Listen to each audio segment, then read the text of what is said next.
Naruto, an overrated show full of filler episodes, drawn-out fight scenes, and a whiny boy with cat whiskers who obsesses over his mentally unstable friend. One Piece, a show so long it'll probably take you 3 lifetimes just to finish all the episodes. Luffy's stretching his arms, but the plot's stretching your sanity. Attack on Titan, the perfect show for sadistic people who enjoy watching their favorite characters get eaten, squashed, and ripped apart by mindless giants. My Hero Academia, the weird show where a wannabe hero simps for a guy with big muscles, eats his hair, and then magically turns into a powerful hero. Plus, ultra cringe. Demon Slayer, the show where a bloodthirsty teenager fights a bunch of one-dimensional villains while carrying his muzzled sister around in a box. Sword Art Online, a disappointing show filled with shallow characters, confusing time skips, and a love story with as much cringe as your typical Disney movie.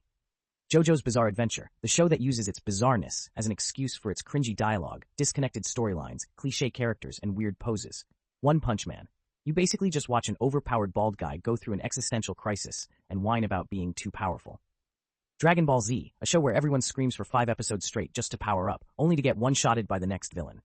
Death Note, the show where an edgy teen plays God with a magic notebook, only to get outsmarted by a guy who eats sugar cubes like a psychopath.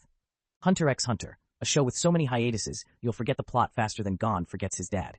The real hunt is for the next episode. Full Metal Alchemist, Brotherhood, the show where 2 brothers mess with alchemy, lose body parts, and cry about it for 60 episodes. Bleach, a show that starts strong but then drowns in filler and forgets its own plot. Ichigo's sword is bigger than the writer's ideas. Fairy Tail, the show where the power of friendship magically solves everything, even plot holes.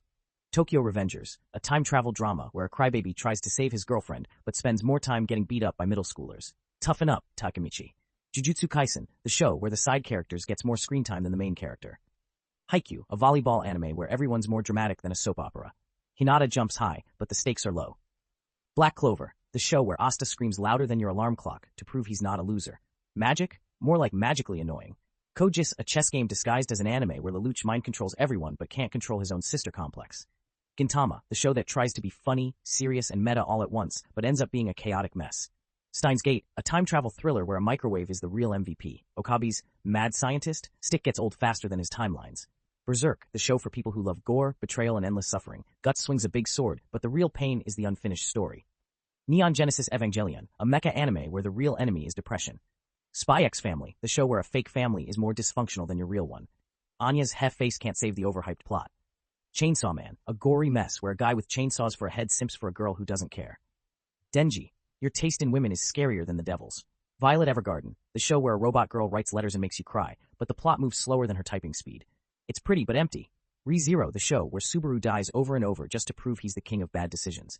Stop simping and start winning, dude. Dr. Stone, the show where a science nerd rebuilds civilization but forgets how to write a good story.